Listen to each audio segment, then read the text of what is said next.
नमस्कार दोस्तों। आज हम लोग बात करेंगे जो छोटे छोटे दुकानदार होते हैं, खास तौर से हमारे इस समाज के, तेली समाज के या कांदू समाज के या मदेशिया समाज के लोग ज़्यादा मात्रा में पाए जाते हैं। छोटे छोटे जो राशन की दुकानें, किराना की दुकानें, परचून की दुकानें करते हैं, उनके दुकान पर छापेमारी की जाती है। सैंपल के नमूने की जांच ली जाती है और जांच लेने के बाद उनके ऊपर कानूनी कार्रवाई की जाती है। अच्छी बात है। आप मिलावट की जांच करिए। मिलावट की जांच करने के बाद आप गुनाहगार को सजा भी दीजिए। जो आपकी कानूनन सजा हो वो सजा दीजिए, आपका अधिकार है। लेकिन सोचने का विषय मात्र इतना है कि जो आप जांच कर रहे हैं और जो कार्रवाई कर रहे हैं, क्या ऐसे लोगों पर आप जांच और कार्रवाई कर रहे हैं जिस पे जांच और कार्रवाई करने के बाद ये जो मिलावटखोरी है वो बंद हो जाए? मैं आपसे बस ये पूछना चाहता हूं साहब कि जब आप जांच करने जाते हैं तो आप जांच डायरेक्ट किसी कंपनी, फैक्ट्री पे क्यों नहीं करते हैं? मैं अभी देख रहा था, तमाम होली के आसपास और दिवाली के आसपास छापेमारी की जो ट्रेनिंग है वो बहुत बढ़ जाती है। देखा जाता है कि अमूमन ये थोड़ा कम होता है, लेकिन त्योहारों पर बहुत ज्यादा मात्रा में फैल जाता है, बढ़ जाता है।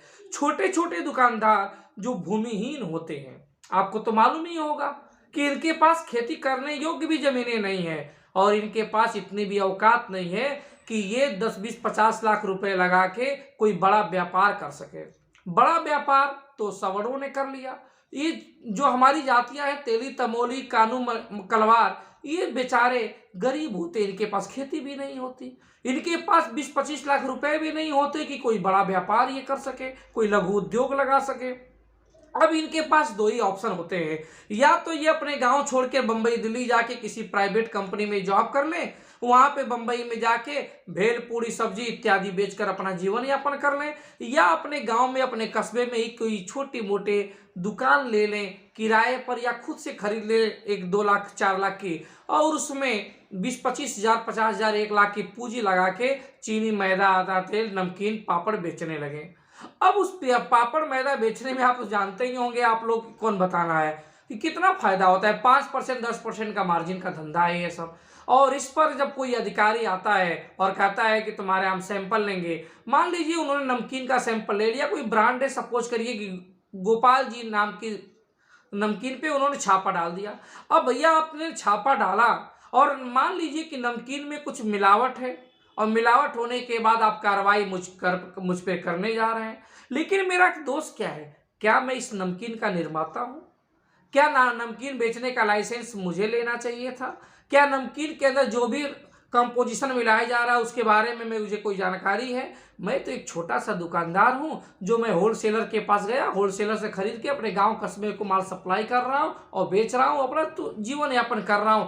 क्योंकि मेरे पास उतनी क्षमता नहीं है कि मैं प्राइवेट कॉलेज से कोई अच्छी डिग्री ले सकूं, मेरे पास उतनी क्षमता नहीं है कि मैं खेती किसानी बड़े पैमाने पे कर सकूं, मेरे पास कोई पूर्वजों ने कोई जमीन जायदाद छोड़ी नहीं, कोई पैसा भी नहीं छोड़ा। हम गरीब लोग अपना जीवन यापन जब करते हैं तो किस आधार पे हम गुनाहगार हो जाते हैं साहब? अगर आपको उसमें मिलावट है और आपके लैब में अगर ये टेस्टिंग में पाया जा रहा है कि मिलावटी सामान है, तो डायरेक्ट उस नमकीन या उस पापड़ के रैपर पे उस कंपनी का एड्रेस तो लिखा होता है ना, पिन कोड भी होता है, उस एड्रेस पे जाइए, डायरेक्ट उसकी कंपनी पे छापे मारिए। हम जैसे छोटे लोगों को छापे मार के आप क्या पाएंगे? लेकिन नहीं, वो छोटे छोटे दुकानदारों को जब छापे मारते हैं तो आप तो जानते ही हैं इसमें बताना क्या होता है। उससे धन होती है, तमाम लोग उसके आधार पे पैसे पा जाते हैं, और जो पैसे नहीं देता है उसको फंसा देते हैं, और फंसाने के बाद उसके तमाम कानूनी पचड़े में पड़ जाता है, उसका लेनी का देनी पड़ जाता है। कहो कुछ सालों के बाद इतना ज़्यादा मामला पेचीदा हो जाए कि उसे दुकान बेच के आत्महत्या करने को मजबूर होना पड़े। मैं इसी की बात कर रहा हूं कि जो जिला खाद्य सुरक्षा और औषधि प्रशासन अगर ये छापेमारी छोटे छोटे दुकानदारों पे करता है तो करना चाहिए, उन्हें करिए, उन्हें अधिकार है। मिलावटी सामान अगर जनता को, उपभोक्ताओं को मिल रहा है, उससे तमाम तरह की बीमारियां उत्पन्न हो रही हैं, तो उसके रोकने के लिए ये काम करना चाहिए। लेकिन इसका शिकार छोटे लोगों पर नहीं होना चाहिए साहब, जो अपना जीवन यापन करने के लिए छोटी छोटी राशन परचून की दुकानें खोलकर बैठे हैं। आप करिए ना, आप करिए डायरेक्ट उस जहां कंपनी का सप्लाई हो रहा है, जहां पे वो कंपनी का निर्माण हो रहा है, मैन्युफैक्चर हो रहा है, उस पर डायरेक्ट अटैक करिए। उससे पूछिए तुम कहाँ से लाते हो, होलसेलर से, होलसेलर का नाम पूछिए, होलसेलर से पूछिए तुम कहाँ से लाते हो, एक चेन बनाइए, उसके बाद पहुंच जाइए। और डायरेक्ट उस पे तो रैपर पे उसका नाम लिखा होता है, उसके पास पहुंचिए, उसको पकड़िए और उसको सजा दीजिए। सजा उसको मिलनी चाहिए ना साहब, कि सजा तो जो माल बीच में वाक है उसको सजा देकर आप क्या करेंगे? उसको सजा देने का आपका कोई मतलब है बताइए? उसका कोई फायदा नहीं है सिवाय शोषण के। ये छोटे छोटे जितने दुकानदार हैं इससे बहुत ज्यादा पीड़ित होते हैं और वो लोग त्रासदी झेलते हैं। तमाम हर महीने उनका अर्निंग का, कमाई का कुछ पैसा उसी घुसखोरी में चला जाता है और जो घुसखोरी देने से मना कर देता है, आनाकानी कर देता है, वो उसको सैंपल भेज के जांच करा के उसके कानूनी पचड़े में फंस दिया जाता है। कहो गिरफ्तार होकर जेल भी भेज दिया जाए, कहो इतनी ज़्यादा धाराएं लगा दी जाए, इतना ज़्यादा उसको दौड़ा दिया जाए कि उसकी दुकानी जो चल रही थी थोड़ी बहुत, वो दुकानदौरी भी चौपट हो जाए। दुकानदौरी चौपट हो जाएगी तो वो जीने के, एकदम मरने के कगार पे आ जाएगा और मरने कगार पे आ जाएगा तो कहो भाग के फिर बम्बई दिल्ली उसे जाना पड़े या बड़े लोगों से ब्याज पे, सूद पे पैसा लेना पड़े और ब्याज पैसा लेगा, उसका इंटरेस्ट हर महीने इतना ज़्यादा बढ़ता जाएगा, वो तो वार्षिक होता नहीं, मंथली होता है, इतना ज़्यादा हो जाएगा कि वो कहो आत्महत्या कर ले बेचारा। तो इस प्रकार से अगर शोषण होगा तो इसका जिम्मेदार कौन है? उसका जिम्मेदार कौन है? और ये अपने भी समाज के मैं आग्रह करता हूं कि इस पर विचार करिए।